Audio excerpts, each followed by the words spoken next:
What is education, and why is education important? Is it important?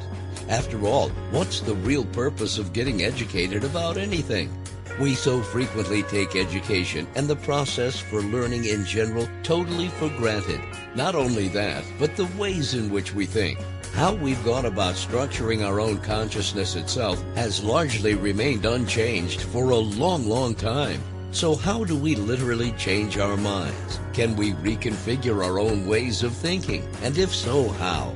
Join Dr. Joseph Atman, the founder of one of the world's most revolutionary educational centers, Middletree, and award-winning broadcaster Tammy Trujillo for Educate Everyone and explore the mysteries of our own consciousness and the education we implement in order for it to be what it is.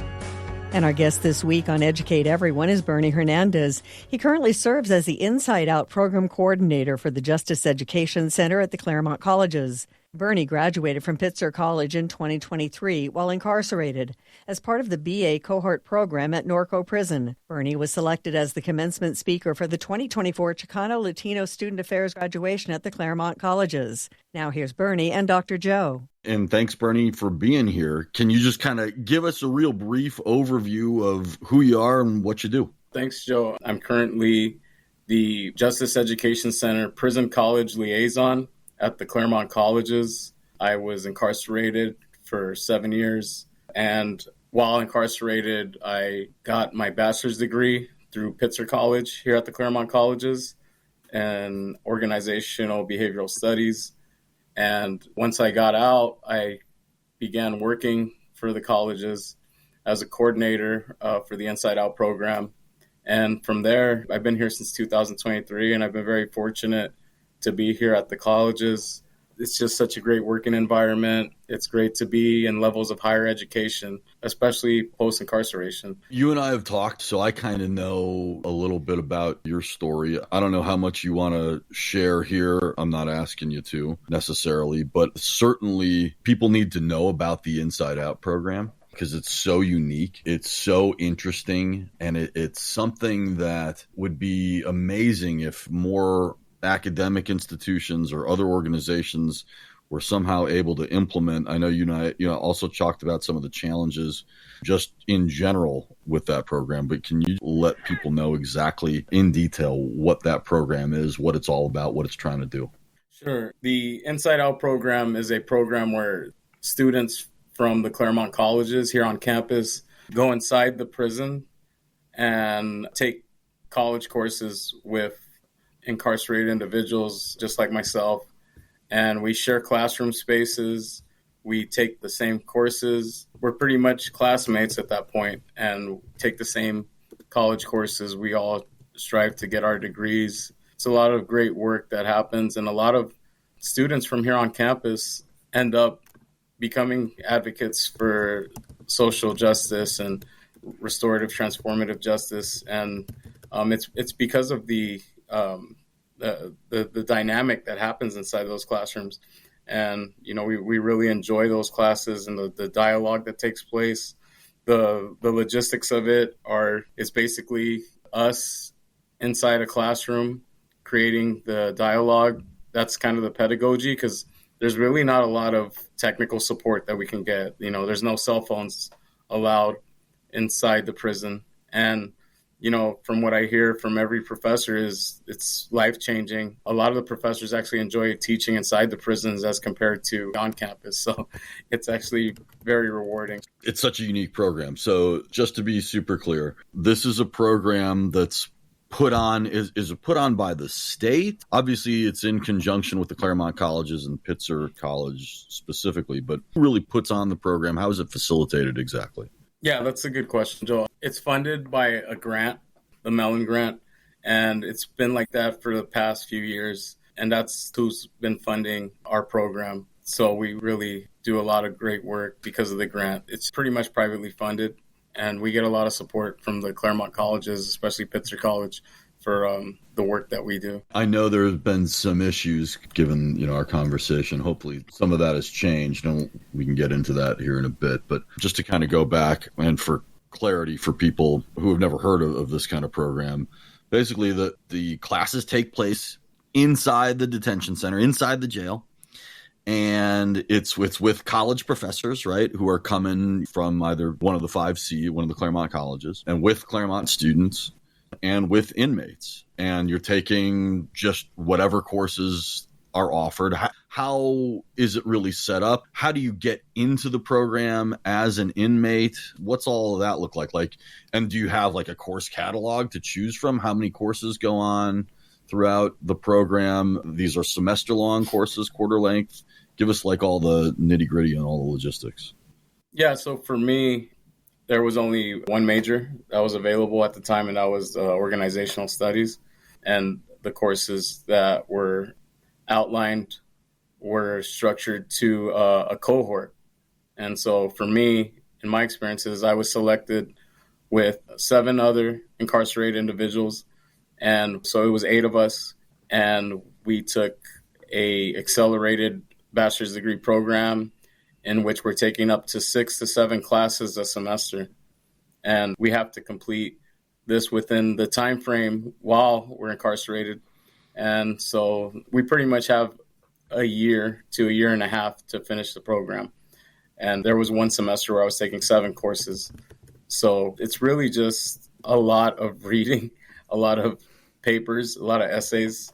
And, what other better way to utilize your time while incarcerated than to strive forward, educate yourself, and obtain a bachelor's degree to kind of give you a little bit of a head start when you get out of prison and you come out and you're in that reentry field, and then you can find a job utilizing your bachelor's degree. Yeah, for sure. I'm going to assume that there aren't many of these kind of programs available and out there. Is that true? Are there other programs like Inside Out that you're aware of that are happening throughout the country? There are a couple, a bit of a few. The most notable one that I would say is in Georgetown and Georgetown University and what they do. I think that the best part about the program is really you're gaining perspective from, so many people, from the students that come in to the prison. They learn a lot from us who are incarcerated and, vice versa.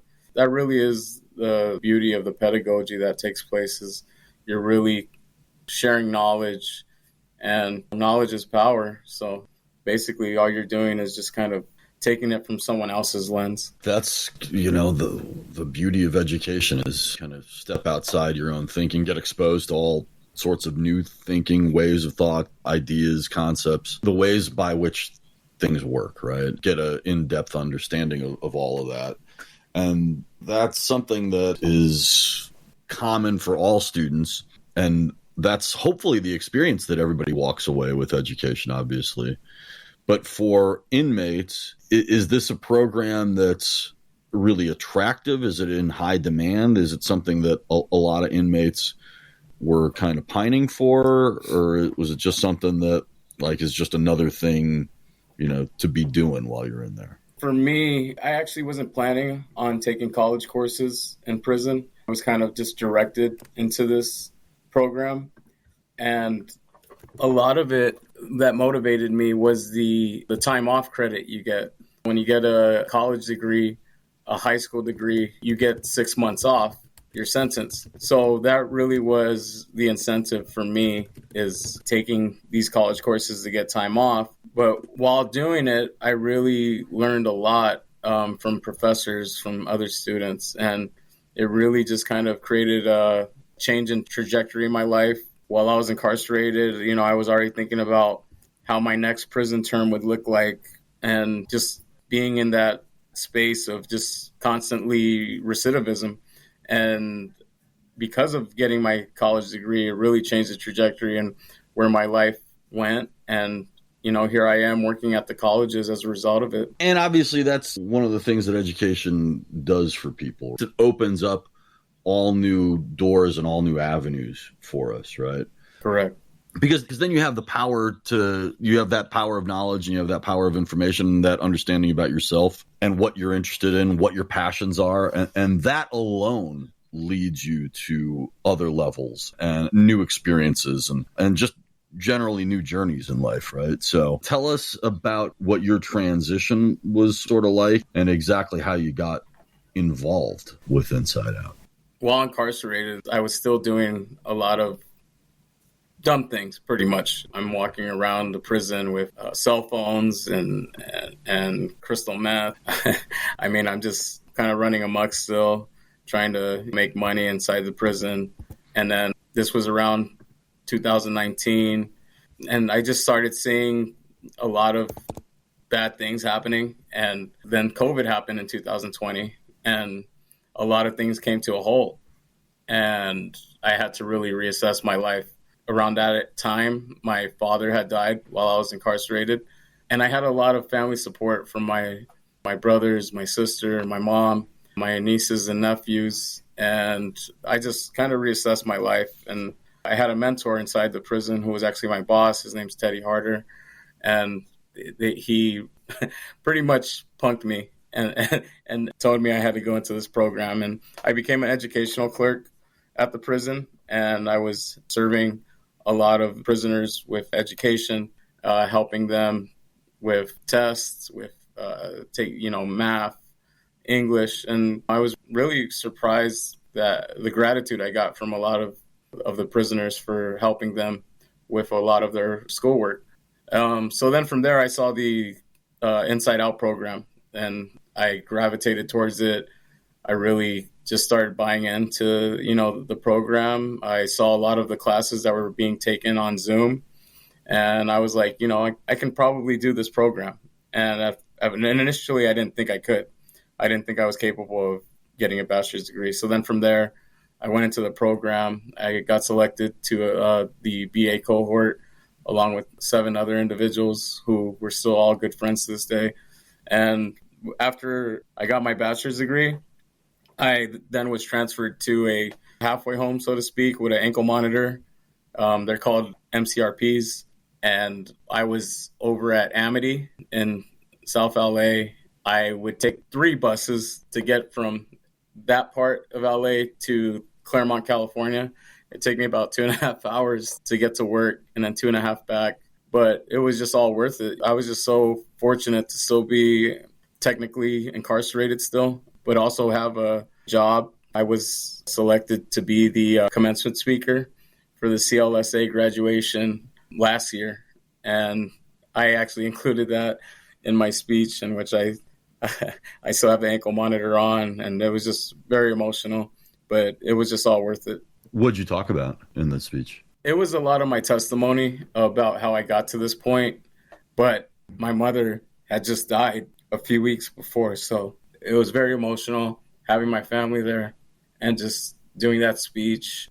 And I had my mentors who was a professor here. His name was Nigel Boyle, and he was there, and he kept raving to everyone about how I not only got 1 standing ovation, but 2. And he would just kind of constantly do that. Like he'd go around bragging and boasting that, Bernie gave a speech and he not only got 1 standing ovation, but he got 2. And I'm like, Nigel, please.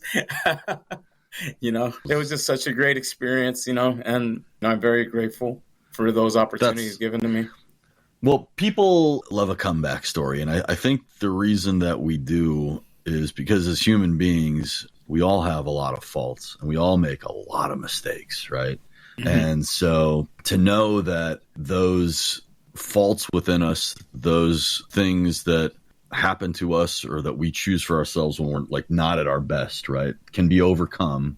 That's sort of the spirit of what it is to be a human being, is that even amidst all this darkness, even amidst all the difficulties and confusions and emotions in being a human being, that there's still a chance for redemption. There's still a chance that all of us are able to continue forward in a positive and new and beautiful direction that unveils itself in ways that we never would have otherwise even chosen for ourselves. Sometimes the things that we think that we want for ourselves, wouldn't give us the richest experience and be the most beneficial for us.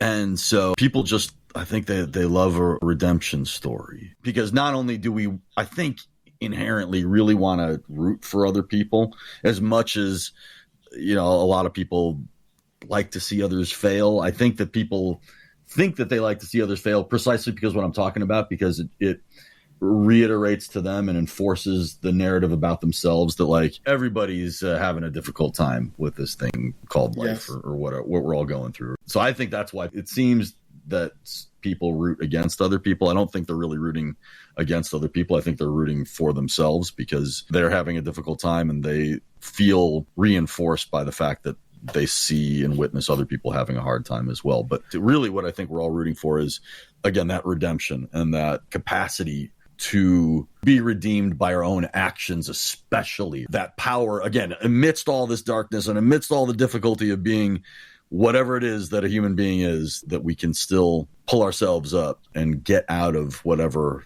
low places that we might find ourselves in. And I assume being incarcerated is that ultimate kind of test. That was definitely my rock bottom. I think that that's the beauty of higher education, and especially higher education in prison. That's really the kind of the cornerstone of restorative justice. Because when we talk about restorative justice, it's really that model of, you restoring back to the community, back to yourself, and to kind of wash away the worst mistake you've ever made in your life and kind of cleanse yourself of that and bring light not only to your family, yourself, but also to others. And I think that's what's been the beauty so far I've seen about the Inside Out program and all the guys who've graduated from this program. And they're just all amazing, and they all have a great story.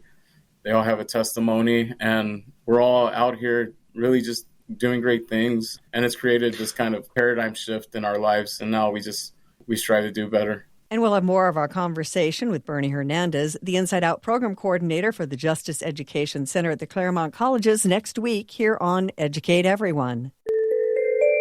And now the Middletree Minute. This is Kristen Hernandez, Middletree's Executive Assistant. When your student gets something wrong, whether it's a math question or a grammar question, try asking, "Where do you think this went off track?" This shifts the moment away from embarrassment and towards curiosity. It teaches your student that errors are not the end of learning. They're learning themselves. You can even make a favorite mistake notebook where you write down mistakes that led to big breakthroughs for them. This builds resilience and confidence in a world where perfection is often praised over growth. And that's the Middletree Minute. And now a quick look into Dr. Atman's book, A Philosophical War. Joe, for the last couple of episodes, we've been talking about how we're always on this mission for meaning and filling voids and problem solving, and how our brains are always in that kind of a mode.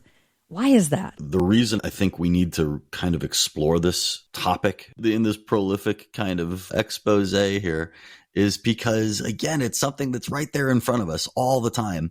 And yet, because we're so busy solving problems, we don't ask ourselves, why are we so busy solving problems? Why do we feel like we have to be so busy solving problems? Why do we always feel like there has to be an issue or there has to be something that we've got to figure out? And so how can we operate, still solve problems, but operate on a level and a plane to where we don't see the problem itself as a problem, if that makes sense? It's just kind of what we do here. And that whole kind of journey of our lives of what it is to be a human being is one of exploration. It is one that is something of this kind of quest and, like you said, mission for meaning and a mission to discover and through that discovery grow. But we're in this continual mode of questioning our relationship to the world that we inhabit. So we're searching for these kind of answers, and we're hoping that somehow if we come to this sort of story and this narrative about our own lives, that will kind of put us in a better place, and it will sort of stave off these dreadful realities that we actually face every day. So we kind of tell ourselves stories about the way in which the world is, how we are not good enough, or that's just not me, or that's just the way it is, or we give ourselves these ideas about things. And that is a really convenient way for us to navigate certain things. But what that does, when we give ourselves these narratives and these stories, what that does actually is it limits our capacity to actually encounter and deal with reality itself. We sort of forget about this mission for meaning and just say, that's just what it is. That's just who I am. That's just how it is. And we don't take the time, effort, and energy to really discover not only the reality of the thing that we're observing and looking at, but who we are in relation to those observations and those maneuvers within this otherness of the world, this otherness of being, this thing that we encounter every day in our lives, which is this life itself and the people and the phenomena, all the things that happen within it. So when we tell ourselves stories about not only life, the things that happen within it, but ourselves, we're really limiting ourselves to actual and true discovery about how things really and truly are and about reality itself. So what we're going to try and unpack and explore is, how do we cut through all that? How do we get to that which is, to reality itself, to something that we can have a direct and actual experience with, unencumbered by these narratives, these stories, these ideas that we have about ourselves. So that's where we're moving all of this towards. And that's really something that we have to look at a great deal further in order to have a true, real, honest, and actual relationship, not only with the lives that we lead, but with ourselves. Thank you for listening to Educate Everyone with Dr. Joseph Atman and Tammy Trujillo. Join us each week as we explore the inner workings of our own minds and the educational system which builds and supports it. Also, check out our website at middletree.org to see what opportunities Middletree's programs can offer you or your student. And join us on social media. If you have any questions you'd like Dr. Atman to answer, please leave them on a post or send us a message, and you may hear them answered on the next episode of Educate Everyone. Until then, thanks for tuning in.